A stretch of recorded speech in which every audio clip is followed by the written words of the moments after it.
Sheep brain is what we're looking at, and the brain is covered with connective tissues. So I'm sort of starting at the bottom here with the collective name of what membrane covers the brain and spinal cord. They're collectively called the meninges, and we will do this in class, so you'll have it before you write the test next week. The meninges have 3 layers to them.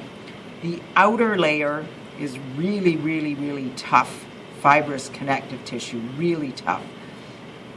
And it's called the dura mater, D-U-R-A mater. And in Latin, dura mater stands for tough mother. It's a tough mother, okay? Dura mater. And then the layer that sits right on top of the brain is very, very thin. I'm kind of picking it up a little bit there. You can see how thin it is. So name the first tissue the pin passes through right on the surface of the brain is the pia mater, P-I-A mater, and we'll do this in class. And it stands for gentle mother, whatever, okay, because it's really flimsy. But it's important because that's what secretes the cerebrospinal fluid into the space between the two of them, which is called the arachnoid. And we'll talk about that more in class. You'll see why it has kind of connective tissue fingers hanging down. What do you think of when you think of arachnoid? Spiders. It sort of looks like spider legs hanging down, or it did to somebody when they named it. Whatever. So the meninges cover the whole brain and spinal cord. Okay, all the way down. So I don't know if you've ever seen or been a part of a spinal tap or had one done on you, but because it covers the whole spinal cord, when you do a spinal tap, you bend over and it goes in between the vertebrae, and the needle has to pop through the meninges, through the dura mater. So that's how they know that they're in. It's really tough. So that's the covering. So the brain, when you take the meninges off, here's the nose out here, okay? So the front of the face is here, and here's the back of the animal going here, because there's your spinal cord, okay? There's 3 main parts to the brain. The most rostral and the biggest part, in mammals certainly, is called the cerebrum. And it's divided into a right hemisphere and a left hemisphere. You talk about a right brain and a left brain, well, that's where it is. That's your cerebrum, and that's where you do your thinking. And the right and left cerebrum, so if I name this part of this structure, that will be the right cerebral hemisphere and the left cerebral hemisphere. So that I do expect right and left being named for those. And the 2 hemispheres are separated by a gap called the longitudinal fissure. So that's easy to remember because it runs long. Longitudinal fissure. In your notes it says longitudinal cerebral fissure, whatever. Longitudinal fissure works fine for me. Okay. Then the cerebellum is this single lumpy bit at the back here, and that's the cerebellum, sometimes called the hindbrain because it's at the back side. And then the medulla oblongata is the other part, but you really can't see it looking dorsally very well because there's the skull comes over like this. What hole is going to be right here? Foramen magnum, okay? Because this is your spinal cord. So to see the medulla oblongata really properly, we got to turn it over ventrally, and it runs. This part here is the pons of the medulla oblongata. So the medulla oblongata is this long bit here. Usually, if I want you to say medulla oblongata, I will pin it like right in the middle of it. Okay. Name this part would be the pons of the medulla oblongata. And then beyond that, you can see how it kind of pinches in a little bit. This would be the spinal cord, way out here. So if the pin is well beyond the end of the cerebellum, it's spinal cord.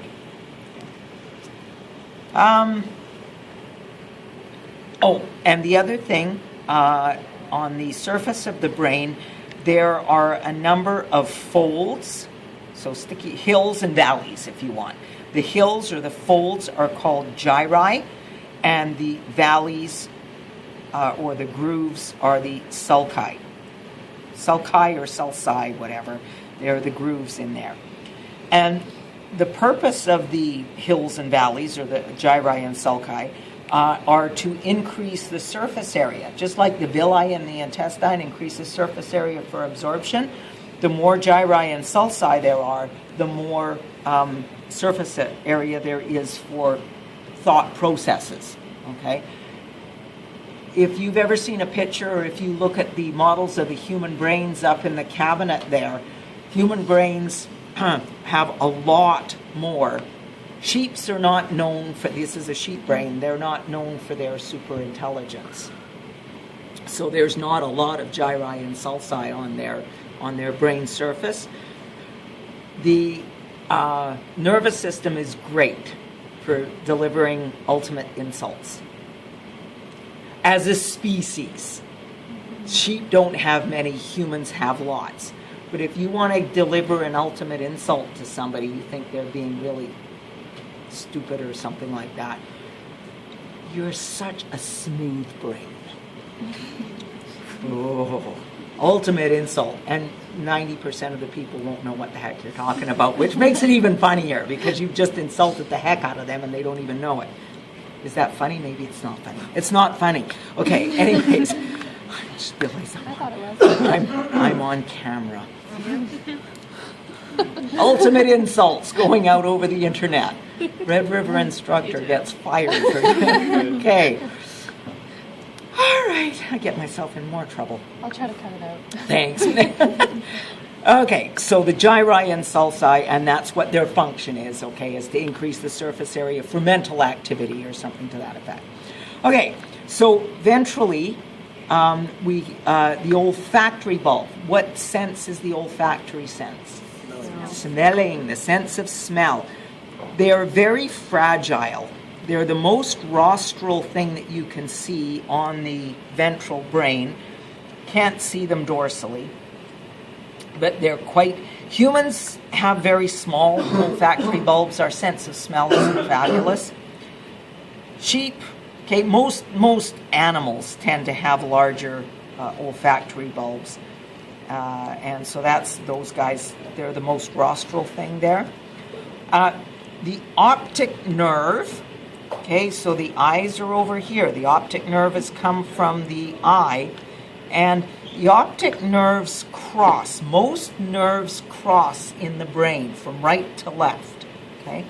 The optic nerves cross, and the point at which they cross is called the optic chiasma. This, when this brain, oftentimes it's hard to remove the meninges and leave the nerve intact, so it gets tricky. The optic nerves would be coming out here, like that. So then there's the optic chiasma where they cross. And on the other side of the chiasma, once you're inside the brain, it's called the optic tract. So this is the optic tract from the one optic nerve and from the other optic nerve. And again, we'll talk more about this on Monday in class. So the optic tract, optic chiasma, and then optic nerve coming from the eye. We're not going to do the mammillary body, so that is right there on your sheet. We don't worry about that. The pons and the medulla oblongata I already did. And then the hypophysis, or the pituitary gland, is, when you're looking for it, it's right behind the optic chiasma. Okay? So the pituitary, this is more tissue than anything else. So usually what I'll do is ask you where it would be, or something to that effect. Name the gland that would be here, okay, is the pituitary gland. Okay. So the base of the brain, right? The base of the brain. Okay, so then we do a sagittal section of the brain and come up. I cut the front off for a reason. I'll tell you about that right away. I don't know, is So the cerebrum, it says generally where is the cortex and the medulla. There's another organ that has an outer layer and an inner layer. By now you'd be able to know that the cortex would be the outer part and the medulla the inner part. And that, like I said, we'll talk about this in class. That's why I made a frontal lobotomy on this brain. The white matter is the medulla. Okay, so it's all the inner part here. And the cortex is also known as gray matter, and it's all the external part. Okay, and that's, we'll talk about it, but that's where the cell bodies of the neurons are in the cortex. And so that's where the processing of information is done in the cortex. The white matter, or the medulla, is the axons and dendrites of those neurons, so they're just travel pathways. There are 4 ventricles in the brain that contain cerebrospinal fluid, CSF, cerebrospinal fluid. The 2 biggest ventricles are one in the left and one in the right cerebral hemispheres, and they're quite large. They're very big and obvious.